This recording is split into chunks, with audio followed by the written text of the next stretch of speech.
I remember, Adam, it was upon this fashion, bequeathed me by my father's will, but poor 1,000 crowns, and as thou sayest, he charged my brother on his blessing to breed me well. And there begins my sadness. He keeps me rustically at home, or to speak more properly, stays me here at home unkept.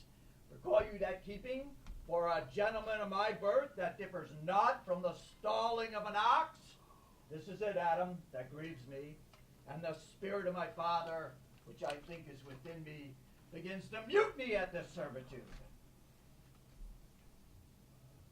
Yonder comes my master, your brother. Go apart, Adam, and thou shalt hear how he will shake me up. Now, sir, what make you here? Nothing. I am not taught to make anything. What mar you then, sir? Marry, sir, I am helping you to mar that which God made, a poor unworthy brother of yours with idleness. Know you where you are, sir? Oh, sir, very well. Here in your orchard! What, boy? Wilt thou lay hands on me? Villain, let me go, I say. Spirit of my father grows strong in me, and I will no longer endure it. Therefore, allow me the poor lottery my father left me by testament. With that, I will go buy my fortunes. And what wilt thou do? Beg when that is spent?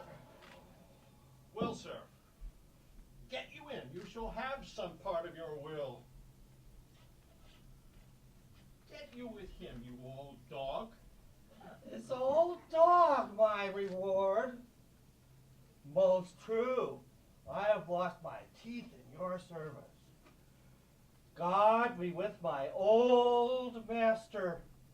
He would not have said such a word. Is it even so? Begin you to grow upon me? I will physic your rankness, and yet give no 1,000 crowns neither.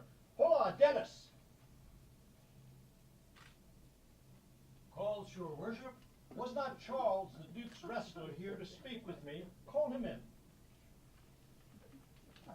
It will be a good way. And tomorrow, the wrestling is. Good morrow to your worship. Good, Monsieur Charles. What's the new news at the new court? Oh, the old Duke is banished by his younger brother, the new Duke. Ah, and as I understand, 3 or 4 loving lords have put themselves into voluntary exile with him.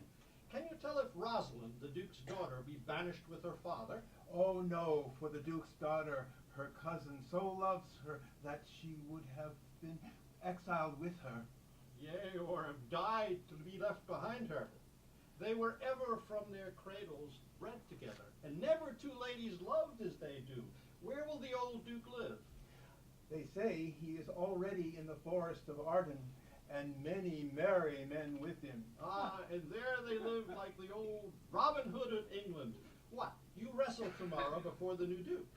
I am given, sir, secretly, to understand that your younger brother, Orlando, is disposed to come in disguise to wrestle with me. He is young and tender, and for your love, I would be loath to foil him. Charles, I thank thee for thy love to me, which thou shalt find I will most kindly requite. I'll tell thee, Charles, it is the stubbornest young fellow of France, full of ambition, a secret and villainous contriver against me, his natural brother. Therefore, I had as lief thou didst break his neck as his finger. If he come tomorrow, I'll give him his payment. Farewell, good Charles. Now will I stir this gamester. I hope I shall see an end of him. For my soul, yet I know not why, hates nothing more than he. This wrestler shall clear all. I pray thee, Rosalind, sweet my coz, be merry.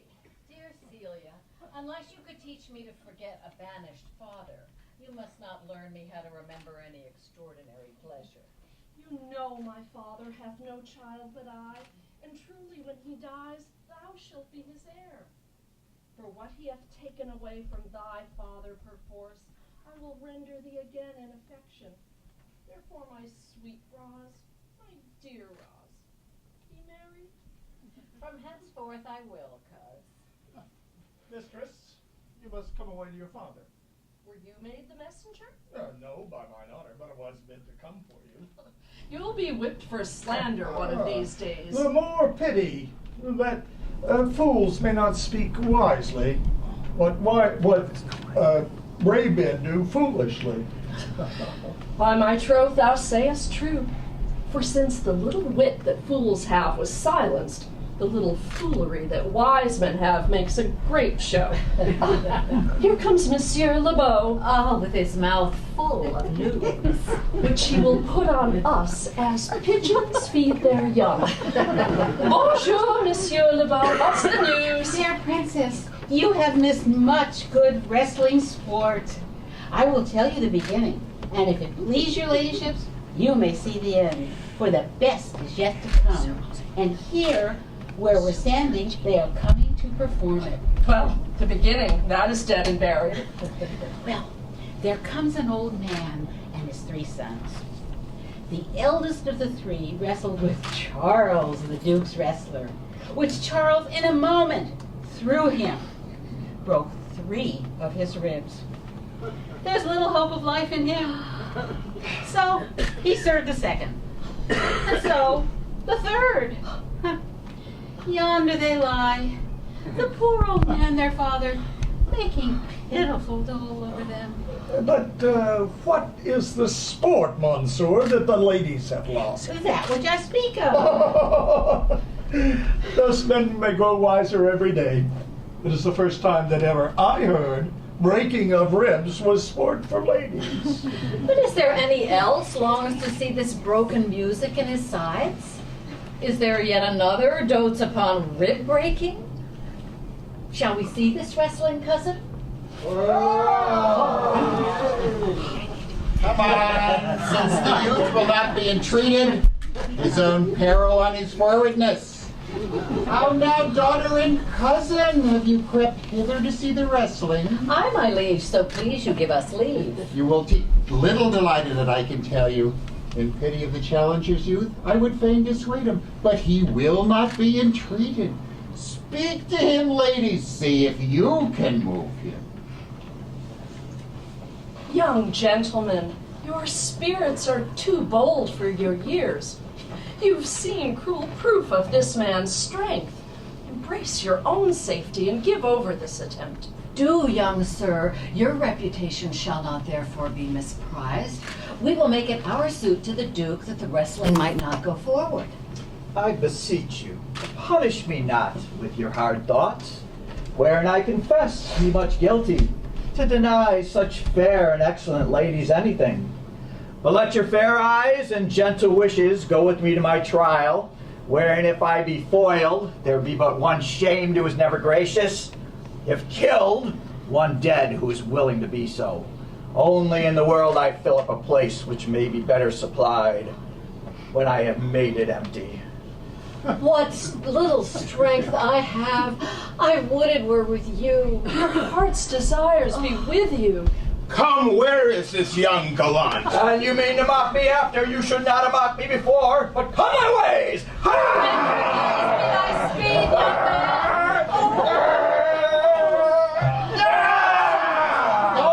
No more! How dost thou, Charles? Bear him away! What is thy name, young man? Orlando, my liege, youngest son of Sir Rowland de Boys. I would thou hadst been son to some man else.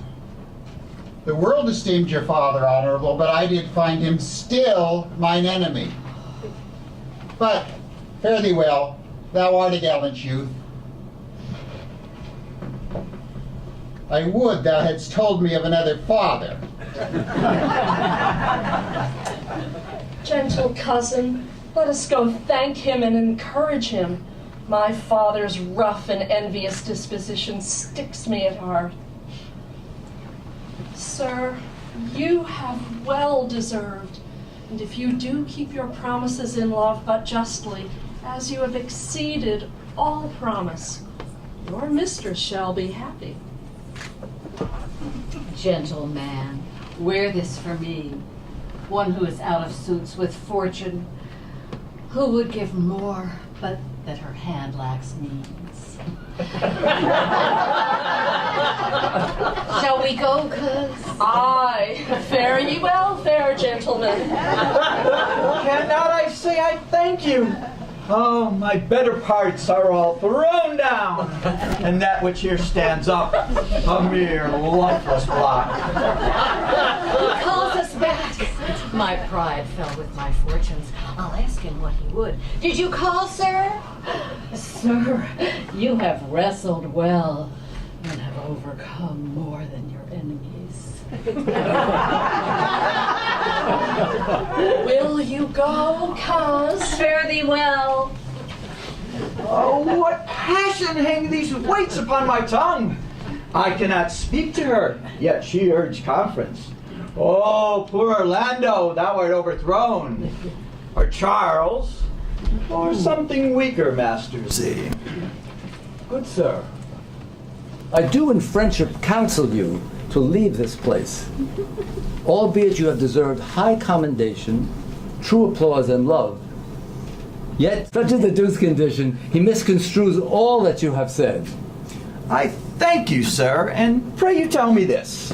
Which of the two is daughter of the Duke that here was at the wrestling? Neither his daughter, if we judge by manners, yet but indeed the lesser is his daughter. The other is daughter to the banished Duke, and here detained by her usurping uncle to keep his daughter company.